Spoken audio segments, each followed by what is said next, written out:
Hello everyone.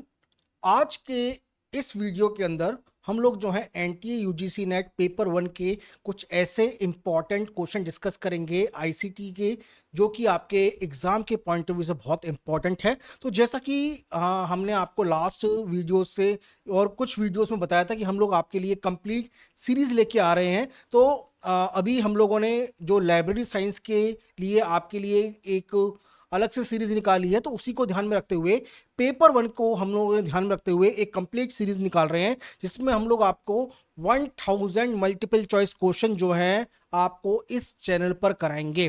तो अगर अभी तक आपने इस चैनल को सब्सक्राइब नहीं किया है, please the subscribe the channel BSI academy, क्योंकि यहाँ पर हम आपके एग्जाम के पॉइंट ऑफ व्यू से पेपर वन और पेपर टू दोनों को ध्यान में रखते हुए कुछ ऐसे इंपॉर्टेंट टॉपिक लेके आते हैं जो कि आपके एग्जाम के पॉइंट ऑफ व्यू से बहुत इंपॉर्टेंट है। तो प्लीज सब्सक्राइब द चैनल, और साथ में अगर अभी तक आपने और भी फ्रेंड्स को भाई अगर आप शेयर कर सकते हैं इस वीडियो को तो जरूर करिएगा। ओके, तो चलिए आज के इस वीडियो को स्टार्ट करते हैं। तो जैसा कि मैंने आपको बताया कि हम लोग जो है मल्टीपल चॉइस क्वेश्चन आपके लिए लेके आ रहे हैं, तो आज जो है ये जो है पार्ट वन है, और साथ में हम लोग जो है धीरे धीरे आपके लिए दूसरे भी इंपॉर्टेंट टॉपिक को यहां पर लेकर आएंगे।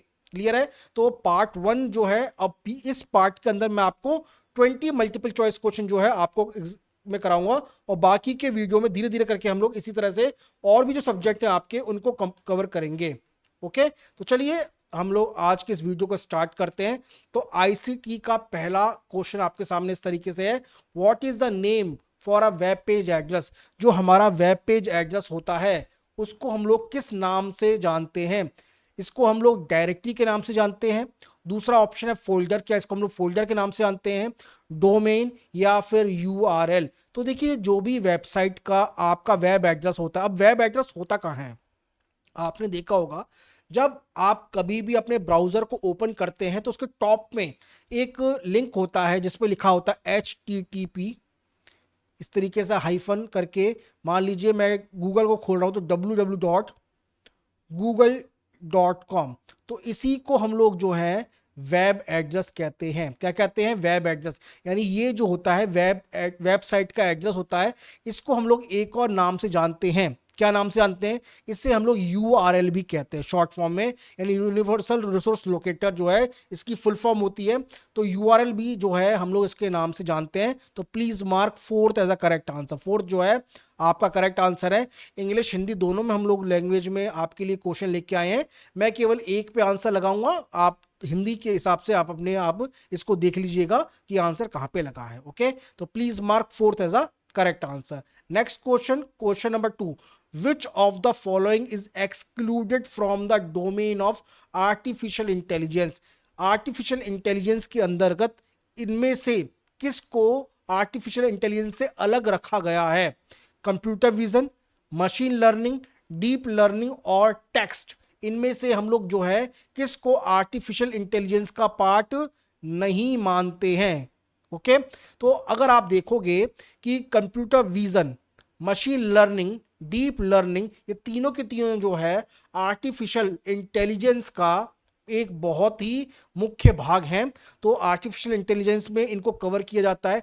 टेक्स्ट को हम लोग जो है जनरली आर्टिफिशियल इंटेलिजेंस में नहीं रखते हैं, क्योंकि टेक्स्ट जो है एक कॉमन शब्द है जो कि हर एप्लीकेशन में इंक्लूड होता है। तो टेक्स्ट जो है वो आर्टिफिशियल इंटेलिजेंस का पार्ट नहीं है। अब बहुत सारे स्टूडेंट्स कह सकते हैं कि सर टेक्स्ट तो सब चीज़ का पार्ट होता है। जी हाँ, टेक्स्ट सब चीज़ का पार्ट होता है, बट हम लोग जो है आर्टिफिशियल इंटेलिजेंस में इसे एक इंपॉर्टेंट वर्क के अंदर कंसिडर नहीं करते हैं। ठीक है, तो please mark fourth as a correct answer, क्योंकि फोर्थ जो है टेक्स्ट जो है हमारा आर्टिफिशियल इंटेलिजेंस का पार्ट हम लोग इसको नहीं रखते हैं।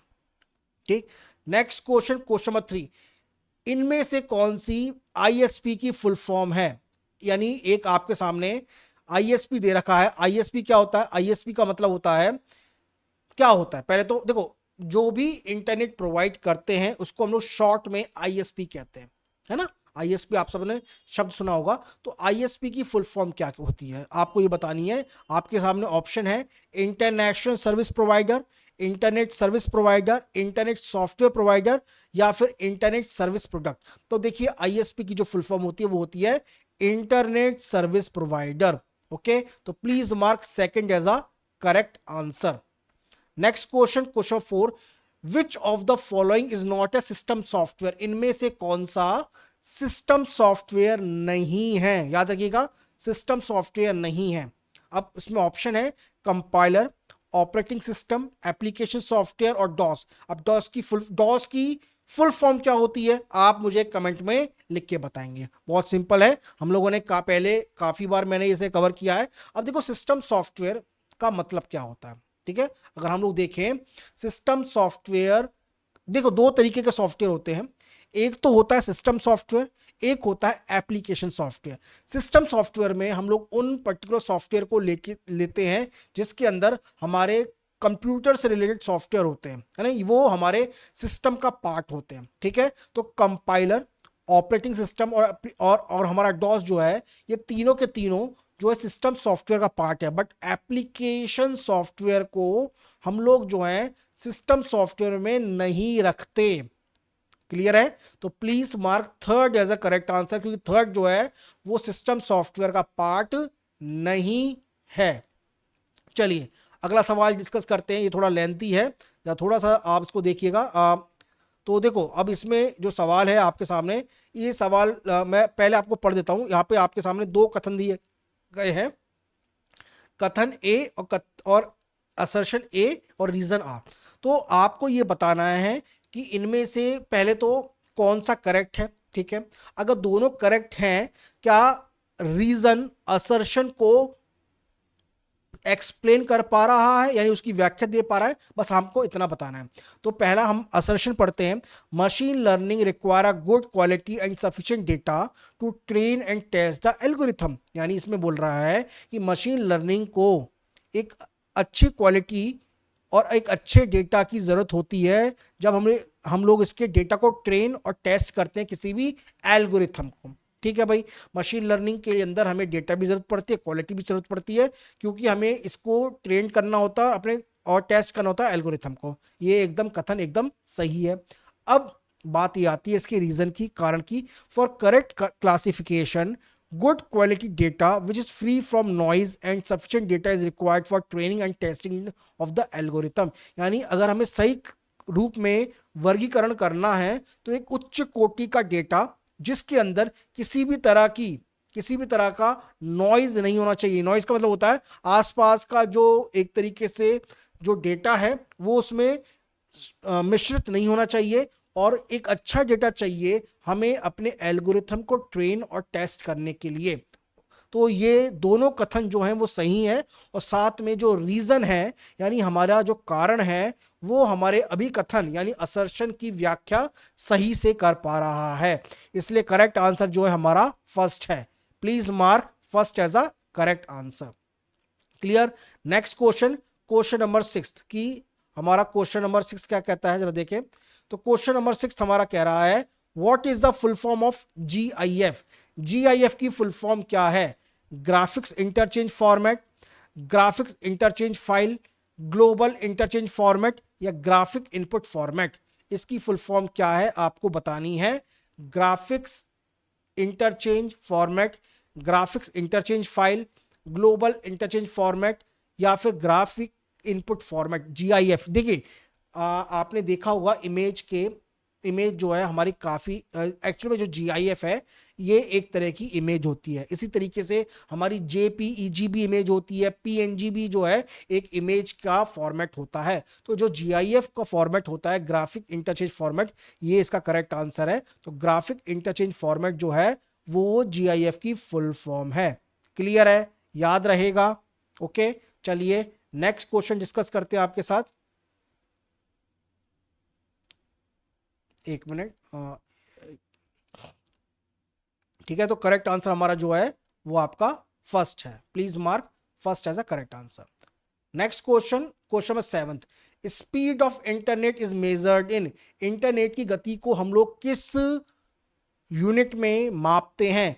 GHz, GBps, GB और DPI। देखो पहला तो है गीगाहर्ट्ज। क्या है? गीगाहर्ट्ज, ठीक है। इसको हम लोग कहते हैं गीगा, इसकी फुल फॉर्म होती है गीगाहर्ट्ज। मैं लिख देता हूं आपको फिर समझ में आ जाएगा। गीगाहर्ट्ज।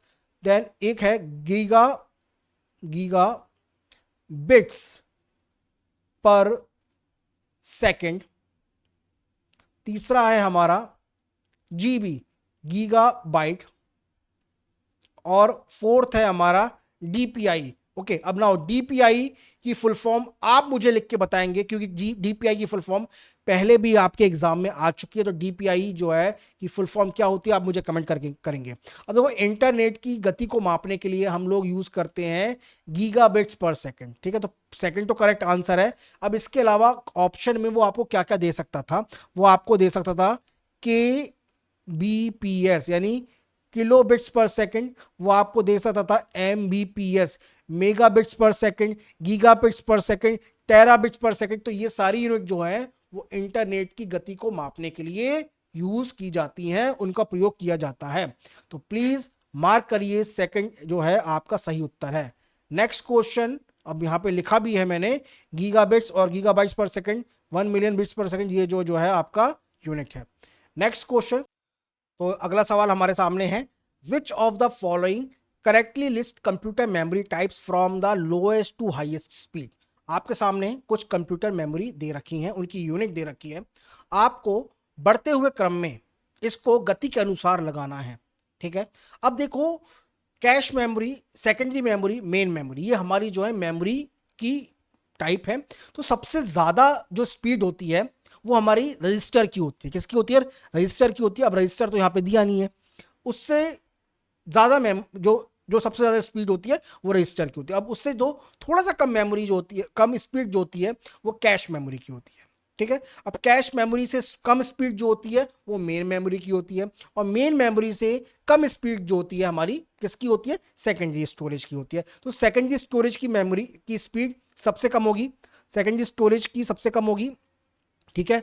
अब मेन मेमोरी की उससे ज्यादा होगी और कैश मेमोरी की उससे ज्यादा होगी, ठीक है। अगर यहां पे हम लोग बात करें स्पीड की, अगर स्पीड की जगह पर इस यहां पर ही स्पेस दिया होता, उसको उसके स्पेस के अकॉर्डिंग हमें अगर बढ़ते हुए क्रम में लगाना होता, तो सबसे ज्यादा स्पेस जो होता है वो सेकेंडरी मेमोरी का होता है, फिर उससे कम मेन मेमोरी का होता है, फिर कैश मेमोरी का स्पेस होता है, और रजिस्टर मेमोरी जो होती है वो सबसे छोटी होती है, उसमें जो है सबसे कम हम मेमोरी स्टोर कर पाते हैं, ठीक है। तो यहां पर करेक्ट आंसर हमारा थर्ड है। तो please mark third as a correct answer. Third जो है हमारा करेक्ट आंसर है। क्लियर है? अगला सवाल, और मैंने यहां पर उसके आंसर को भी बताया आपको कि सबसे ज्यादा हमारी सीपीयू होता है, फिर रजिस्टर होता है, कैश, मेन मेमोरी और सेकेंडरी मेमोरी। अगर हम लोग बात करेंगे स्पीड के तुलना में, इस तरह से, मतलब स्पीड की तुलना में इस तरीके से और स्पेस की तुलना में इस तरीके से, तो लेफ्ट टू राइट मेमोरी के साइज की और राइट टू लेफ्ट स्पीड की तुलना में। क्लियर है? अगला सवाल, सवाल नंबर 9th, using the website to pour out one's grievances is called। यानी अगर हमें किसी भी तरह की शिकायतों को दूर करना है वेबसाइट का उपयोग करके, तो ऐसी वेबसाइट को हम लोग क्या कहते हैं? तो किसी की शिकायतों को दूर करने के लिए जिस तरीके का वेबसाइट का उपयोग किया जाता है उसे क्या कहते हैं? साइबर वेंटिंग, वेब हेट मतलब घृणा करना, वेब एंगर, और साइबर एब्यूज। तो देखो, जिस तरीके, देखो वेब हेट तो कोई इस तरह से, हेट तो कोई वर्ड इस तरह से हमें बोला जाए, वो तो एक अलग तरह की जो हेट्रेड होती है वेबसाइट के थ्रू वो हम लोग पास करते हैं, उसी तरह का एंगर है। बट अगर हम लोग केवल शिकायतों को दूर करने के लिए वेबसाइट का उपयोग करें तो उसे हम लोग कहते हैं साइबर वेंटिंग। क्या कहते हैं? Cyber venting. तो please mark first as a correct answer. Clear है? समझ में आ गया होगा। अगला सवाल, सवाल नंबर 10वां। अब देखिए यहां पर जो है आपके सामने कुछ कथन दे रखे हैं, और कथन इस तरीके से हैं, और थोड़ा सा लास्ट में आपको थोड़ा ऑप्शन नहीं दिख रहा होगा, मैं आपको पढ़ दूंगा। तो दो कथन है, एक तो असर्शन है जिसे हिंदी में अभिकथन कहते हैं, एक रीजन है आर जिसे हम लोग कारण कहते हैं। तो privacy and security of user data is at the stake on the internet. यानी जो इंटरनेट पर उपयोगकर्ता का जो डेटा है की गोपनीयता और सुरक्षा जो होती है वो दाव पर होती है, ठीक है। No steps are being taken by the user for the security and privacy of data.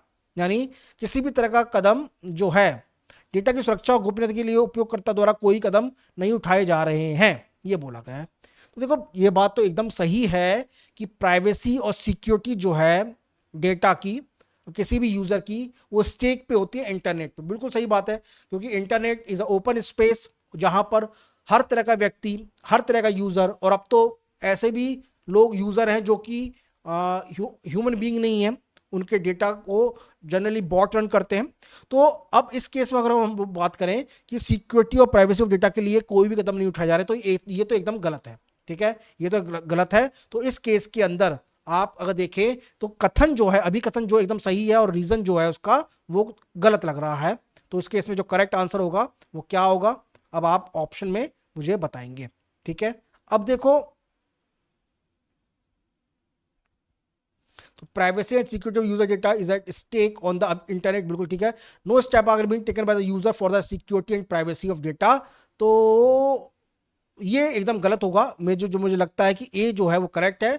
और यूजर, क्योंकि देखो no step are being taken by the user for the security and privacy of data, ये गलत है क्योंकि users ultimately internet का भी प्रयोग, बहुत सारे एंटीवायरस का भी प्रयोग करता है। तो उसके इसमें क्या करेक्ट आंसर होना चाहिए आप मुझे बताएंगे। वैसे इसका जो करेक्ट आंसर लग रहा है मुझे वो थर्ड लग रहा है, A is correct but R is not correct. Clear है आंसर, अब मुझे बताएंगे। ठीक है, चलिए अगर आपको लगता है कि भाई इसका कथन ए होना चाहिए, फर्स्ट होना चाहिए, तो उसके लिए भी आप प्लीज कमेंट करिएगा। अगला सवाल, सवाल नंबर 11वां सवाल देखते हैं। विच of the following is not a programming language, इनमें से कौन सी प्रोग्रामिंग लैंग्वेज नहीं है। अब देखो पैस्कल ये प्रोग्रामिंग लैंग्वेज है, जावा ये भी प्रोग्रामिंग लैंग्वेज है, सी प्लस प्लस ये भी प्रोग्रामिंग लैंग्वेज है, माइक्रोसॉफ्ट ऑफिस जो है वो प्रोग्रामिंग लैंग्वेज नहीं है बल्कि एक तरीके का एप्लीकेशन सॉफ्टवेयर है। तो यही इसका सही आंसर है।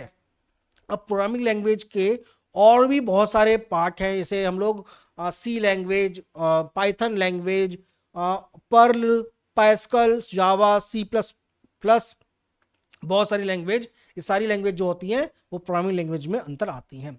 तो please mark second as a correct answer. Next question, अब इसमें पूछा गया है high level programming language can be converted to machine language by using which of the following. क्या कह रहा है उसका मतलब, हाई लेवल प्रोग्रामिंग लैंग्वेज, जो कि अब हाई लेवल लैंग्वेज कैसी होती है, हाई लेवल लैंग्वेज ऐसी लैंग्वेज होती है जिसको आसानी से कोई भी व्यक्ति समझ सकता है। ठीक है, मैंने थोड़ी सी आपको लैंग्वेज बताई थी, जैसे जावा है, सी प्लस प्लस है, सी लैंग्वेज है, पाइथन है, ये सारी लैंग्वेज जो होती है वो उन्हें हम लोग हाई लेवल लैंग्वेज कहते हैं। अगर हमें इन लैंग्वेज को मशीन लैंग्वेज में कन्वर्ट करना है, भाई बात ही आती है हाई लेवल लैंग्वेज को हम लोग मशीन लैंग्वेज में कन्वर्ट क्यों करते हैं। वो इसलिए कन्वर्ट करते हैं क्योंकि हाई लेवल लैंग्वेज को तो मनुष्य समझ सकता है और मशीन लैंग्वेज को हमारा कंप्यूटर या लैपटॉप समझ सकता है। ठीक है, अब हमारा जो कंपाइलर है वो कंपाइलर एक तरीके से ट्रांसलेटर का कार्य करता है, जो कि हाई लेवल लैंग्वेज को मशीन लैंग्वेज में कन्वर्ट करता है, जिससे कंप्यूटर अपना कार्य सही तरह से कर सके। क्योंकि मशीन लैंग्वेज को समझ पाना मनुष्य के लिए थोड़ा कठिन होता है और ज़्यादा कठिन होता है, क्योंकि हर व्यक्ति मशीन लैंग्वेज को नहीं समझ सकता। इस लैंग्वेज को समझने के लिए केवल जो रिसर्चर होते हैं, जो साइंटिस्ट होते हैं, वही इसको उपयोग में लेकर आते हैं। तो कंपाइलर एक तरीके का ऐसा ट्रांसलेटर है जो कि हाई लेवल लैंग्वेज को मशीन लैंग्वेज में कन्वर्ट करता है। तो इसका आंसर ओरेकल नहीं है, मैटलैब नहीं है, असेंबलर नहीं है, बल्कि कंपाइलर है। क्लियर है, तो please mark second as a correct answer. Next question, question number 13, HTML का उपयोग क्यों किया जाता है। HTML का उपयोग किया जाता है किस लिए, मशीन लैंग्वेज प्रोग्राम बनाने के लिए, हाई लेवल प्रोग्राम बनाने के लिए, वेब पेजेस को बनाने के लिए, या फिर वेब सर्वर को बनाने के लिए। HTML की फुल फॉर्म क्या होती है आप मुझे कमेंट करके बताएंगे यहाँ पर। और भाई जिस हिसाब से हम लोग आपके लिए पूरी सीरीज लेके आए हैं, तो भाई एक लाइक तो हमारे को भी चलता है, जिसमें हमारी टीम आपके लिए इतने अच्छे अच्छे क्वेश्चन जो है कलेक्ट कर रही है। अभी तो केवल शुरुआत है, बहुत जल्दी आपके लिए और भी अच्छे अच्छे सवाल जो हैं हम लोग लेकर आएंगे यहाँ पर। तो HTML का उपयोग करने के लिए क्या उपयोग किया जाता है, इसकी द्वारा से हम इसकी मदद से हम लोग वेब पेज बनाते हैं। क्या बनाते हैं? Web page. वेब पेज क्या होता है? वेबसाइट्स होती हैं, तो वेब पेज बनाते हैं। ओके, तो please mark third as a correct answer.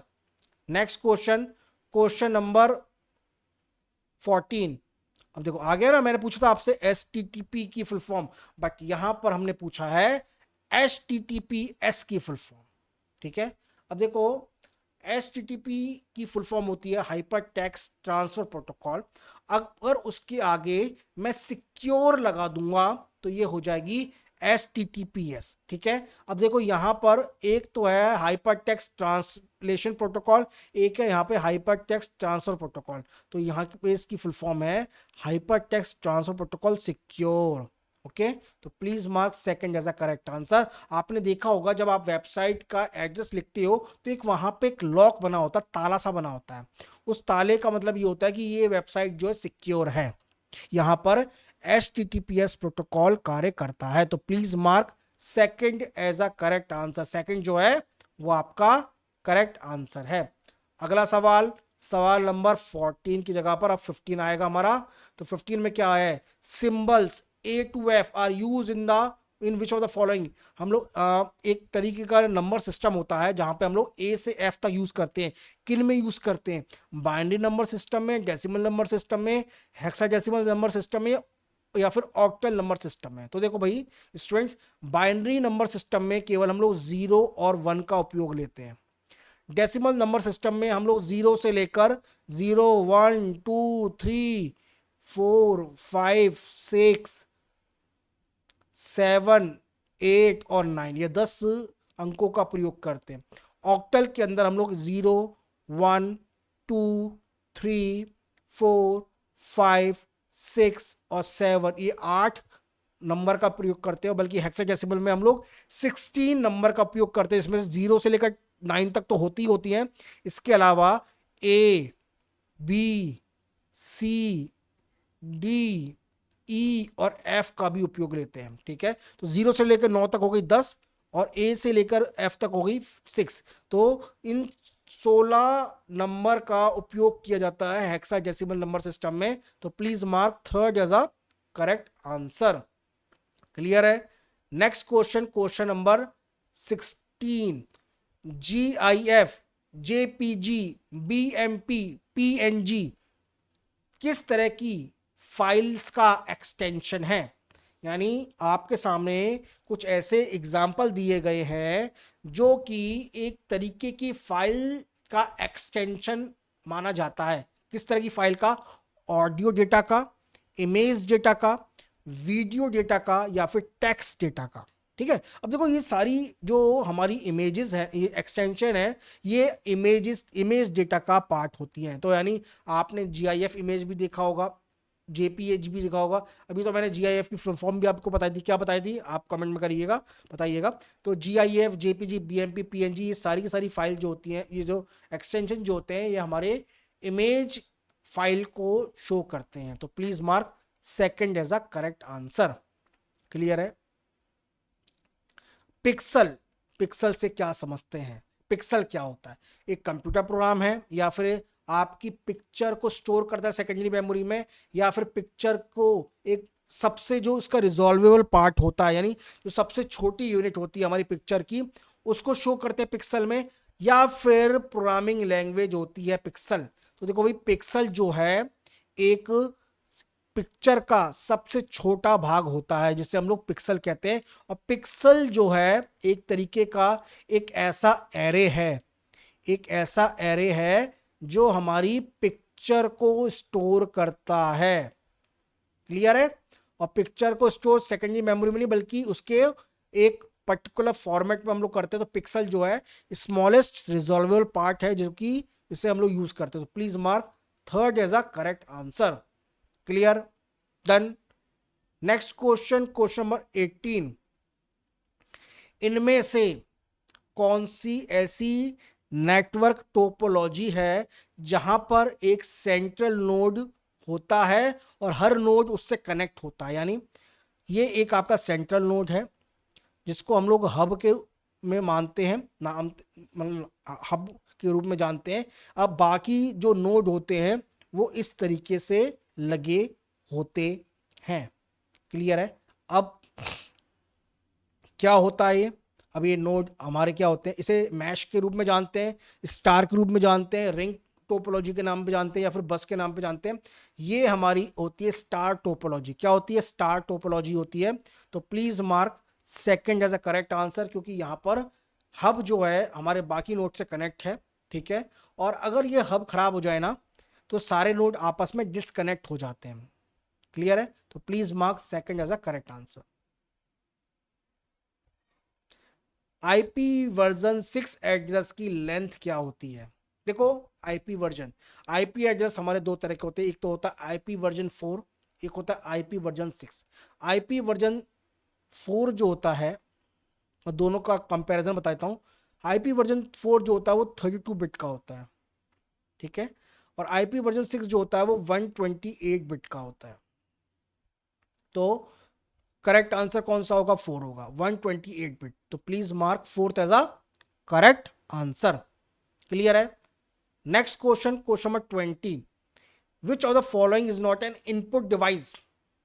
इनमें से कौन सा इनपुट डिवाइस नहीं है? प्रिंटर, माउस, कीबोर्ड और माइक्रोफोन। तो देखो भाई, प्रिंटर ये जो है आपका आउट, इनमें से कौन सा इनपुट डिवाइस नहीं है? ठीक है, माउस इनपुट डिवाइस है, कीबोर्ड इनपुट डिवाइस है, माइक्रोफोन, मेरे आगे एक मैंने माइक लगा रखा है, ये भी एक इनपुट डिवाइस है। बट प्रिंटर जो है ये आपका आउटपुट डिवाइस है। दिस इज और आउटपुट डिवाइस। क्लियर है? तो देखो स्टूडेंट्स, आज के हमने वीडियो में 20 क्वेश्चन डिस्कस किए आपके साथ। ये सारे क्वेश्चन बहुत इंपॉर्टेंट हैं आपके आईसीटी लैंग्वेज को लेकर, टॉपिक को लेकर। अब इसके अलावा बहुत सारे क्वेश्चन हम लोग और भी डिस्कस करेंगे। और हमारा खुद का एक टेलीग्राम चैनल है जो कि paper one, specially paper one को ध्यान में रखते हुए हमने बनाया है। तो इन सारे जितने भी वीडियो को हम लोग जो आपके लिए बना रहे हैं उनका जो पीडीएफ है वो वहां पर मिल जाएगा टेलीग्राम चैनल पर आपको। ठीक है? तो जाके उसको आप वहां से डाउनलोड कर लेना। और इसलिए टेलीग्राम चैनल का लिंक वीडियो के डिस्क्रिप्शन में मैंने डाल दिया है। तो अगर अभी तक आपने हमारा टेलीग्राम चैनल ज्वाइन नहीं किया तो जाके ज्वाइन कर लेना। इसके अलावा हम लोग आपके लिए हम लोगों ने आगे चलकर अभी जो थोड़ी दिनों में एग्जाम आने वाला है उसको ध्यान में रखते हुए टेस्ट सीरीज भी लॉन्च करेंगे आपकी। उस टेस्ट सीरीज को ज्वाइन करने के लिए आप हमारे कॉन्टैक्ट नंबर पे हमें कॉन्टैक्ट कर सकते हैं, फ़ोन नंबर पे, व्हाट्सएप पे कॉन्टैक्ट कर सकते हैं। हमारा व्हाट्सएप नंबर और मोबाइल नंबर दोनों को हम लोगों ने वीडियो के डिस्क्रिप्शन में डाल दिया है, जाके हमें आप वहाँ से कॉन्टैक्ट कर सकते हैं। अब इसके अलावा और भी किसी भी तरह का कोई डाउट है तो उसके लिए भी आप हमें पूछ सकते हैं। अगर कोई सवाल है आपका तो उसे कमेंट कर सकते हैं या फिर हमें व्हाट्सएप पे पूछ सकते हैं। वो व्हाट्सएप नंबर भी मैंने आपको बता दिया कि वीडियो के डिस्क्रिप्शन में।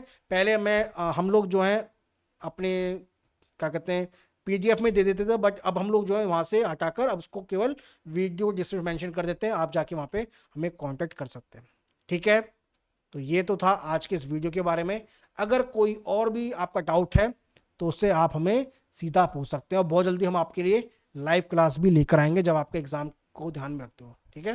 तो मिलते हैं आपसे नेक्स्ट वीडियो में एक और इंपॉर्टेंट टॉपिक के साथ। Thank you.